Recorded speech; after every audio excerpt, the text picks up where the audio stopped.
ಈ ಸಿನಿಮಾ ಒಂದು slowly love story ಸಿನಿಮಾವಲ್ಲ.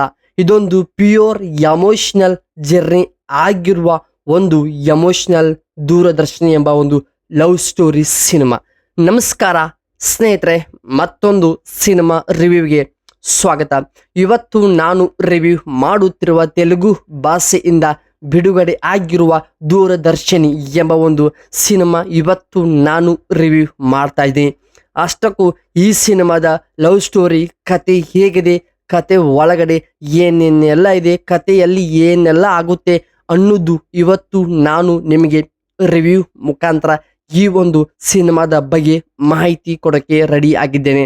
So ನೀವು ಮಾಡಬೇಕಾದ ಒಂದು ಕೆಲಸ ಎಂದರೆ ಸಂಪೂರ್ಣವಾಗಿ ಈ ಒಂದು ವಿಡಿಯೋ ಮುಗಿಯೋ ತನಕ ನೋಡಿ. ಹಾಗೆ ಕಂಟೆಂಟ್ ಇಷ್ಟವಾಗಿದ್ದರೆ ಲೈಕ್ ಮಾಡಿ, ಶೇರ್ ಮಾಡಿ ನಿಮ್ಮೆಲ್ಲ ಸ್ನೇಹಿತರಿಗೆ. ಹಾಗಾದರೆ ಬನ್ನಿ ಸ್ನೇಹಿತರೆ, ವಿಡಿಯೋ ಶುರು ಮಾಡೋಣ.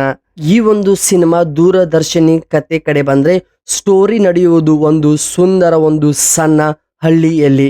ಹೌದು, ಈ ಒಂದು ಸಮಯದಲ್ಲಿ ಇನ್ನೋಸೆಂಟ್ ಬಾಂಡಿಂಗು ಎಲ್ಲವೂ ತುಂಬ ಚೆನ್ನಾಗಿ ನ್ಯಾಚುರಲ್ ಆಗಿ ತೋರಿಸಿದ್ದಾರೆ. ಆದರೆ ಹೀರೋ ಹೀರೋಯಿನ್ ನಡುವೆ ನಡೆಯುವಂಥ ಆ ಒಂದು ಲವ್ ಸ್ಟೋರಿ ತುಂಬಾ ಸ್ಟ್ರಾಂಗ್ ಇರುತ್ತದೆ. ಏಕೆಂದರೆ ಒಂದು ಲವ್ ಸ್ಟೋರಿ ಸ್ಟಾರ್ಟ್ ಆದಮೇಲೆ ಅಲ್ಲಿ ಬರುವಂಥ ಪ್ರಾಬ್ಲಮ್ಸ್ಗಳು ಒಂದಲ್ಲ ಎರಡಲ್ಲ, ಸುಮಾರಷ್ಟು ಪ್ರಾಬ್ಲಮ್ಸ್ಗಳು ಅಲ್ಲಿ ಬರುತ್ತವೆ. ಸೊ ಈ ಸಿನಿಮಾದಲ್ಲಿ ಕೂಡ ತುಂಬ ರಿಯಲಿಸ್ಟಿಕ್ ಆಗಿ ಪ್ರತಿಯೊಬ್ಬರಿಗೂ ಕನೆಕ್ಟ್ ಆಗೋ ಹಾಗೆಯೇ ತೋರಿಸಿದ್ದಾರೆ ಸಿನಿಮಾದ ಡೈರೆಕ್ಟರ್ ಅವರು. ಸ್ನೇಹಿತರೆ, ಲವ್ ಸ್ಟಾರ್ಟ್ ಆದಾಗ ಎಲ್ಲವೂ ಕೂಡ ಚಂದ ಮತ್ತು ಎಲ್ಲವೂ ಕೂಡ ಬೆಸ್ಟ್ ಅಂತ ಅನಿಸುತ್ತದೆ.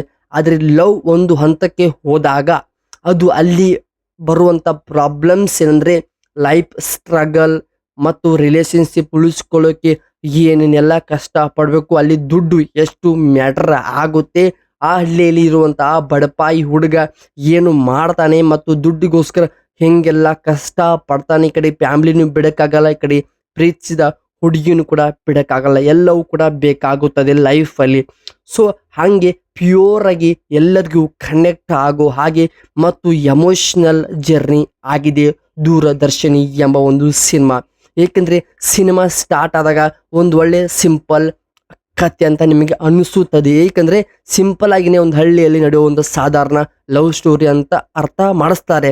ಆದರೆ ಆ ಒಂದು ಸ್ಟೋರಿ ಹಂತ ಬಾಯ್ ಹಂತ ಮೇಲಕ್ಕೆ ಹೋದಾಗ ಅಲ್ಲಿ ಬರುವಂಥ ಪ್ರಾಬ್ಲಮ್ಸ್ಗಳು ಆಗ್ಬೋದು, ಅಲ್ಲಿ ಇರುವಂಥ ಟ್ವಿಸ್ಟ್ಗಳು, ಆ ಒಂದು ಲವ್ಗೆ ಯಾರೆಲ್ಲ ವಿಲನ್ಸ್ ಆಗ್ತಾರೆ ಮತ್ತು ಅದು ಯಾವ ರೀತಿ ಕನ್ವರ್ಟ್ ಆಗಿ ಅದು ಬೇರೆ ಹಂತಕ್ಕೆ ಹೋಗುತ್ತೆ ಅಂತ ನೀವು ಸಿನಿಮಾ ನೋಡಿ ತಿಳಿದುಕೊಳ್ಳಬೇಕು ಸ್ನೇಹಿತರೆ.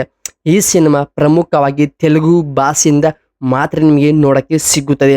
ಸೊ ಮುಂದಿನ ದಿನಗಳಲ್ಲಿ ಈ ಸಿನಿಮಾ ಬೇರೆ ಭಾಷೆಗೆ ಕೂಡ ಡಬ್ಬಿಂಗ್ ಆದರೂ ಆಗಬಹುದು. ಸೊ ಹಾಗೆ ಈ ಸಿನಿಮಾದ ಅತಿ ದೊಡ್ಡ ಸ್ಟ್ರೆಂತ್ ಪಾಯಿಂಟ್ ಅಂದರೆ ಅದು ಎಮೋಷ್ನಲ್. ಅಲ್ಲಿ ಬರುವಂಥ ಬ್ಯಾಕ್ಗ್ರೌಂಡ್ ಸಾಂಗ್ಸ್, ಮ್ಯೂಸಿಕ್ ನಾಸ್ಟಿಕಲಿ ಫೀಲ್ ಕೊಡುತ್ತದೆ. ಏಕೆಂದರೆ ಸಿನಿಮಾ ನೋಡುವಾಗ ಸಿನಿಮಾ ಒಳಗಡೆ ನಾವೇ ಇದೆಯೋ ಅಂತ ಅನಿಸುತ್ತದೆ.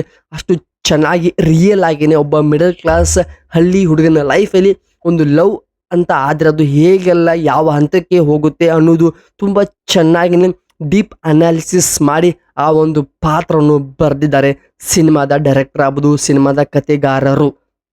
ಸೊ ಹಾಗೆ ಮತ್ತು ಮಿಡಲಲ್ಲಿ ಬರುವಂಥ ಆ ಒಂದು ಸೀನ್ ನಿಮಗೆ ಪಕ್ಕಾ ಸಿನಿಮಾ ನೋಡುವಾಗ ಗೂಬ್ಸ್ ಬಂಪ್ಸ್ ಬರೋ ಚಾನ್ಸಸ್ ಕೂಡ ಇದೆ.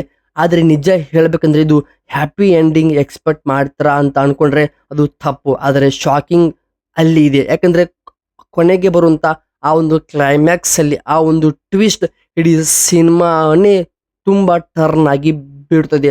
ಅಷ್ಟಕ್ಕೂ ಆ ಒಂದು ಸ್ಟೋರಿ ಏನು, ಆ ಒಂದು ಕ್ಲೈಮ್ಯಾಕ್ಸಲ್ಲಿ ಬರುವಂಥ ಸೀನ್ ಏನು, ಆ ಒಂದು ಟ್ವಿಸ್ಟ್ ಏನಂತ ನೀವು ಸಿನಿಮಾ ನೋಡಿ ತಿಳಿದುಕೊಳ್ಳಬೇಕು. ಆದರೆ ಈ ಸಿನಿಮಾ ಒಂದು ರಿಯಲ್ ಲೈಫ್ ಇನ್ಸ್ಪಿರೇಷನ್ ತೆಗೆದುಕೊಂಡು ಮಾಡಿರುವಂಥ ಒಂದು ಸಿನಿಮಾವಾಗಿದೆ ಸ್ನೇಹಿತರೆ.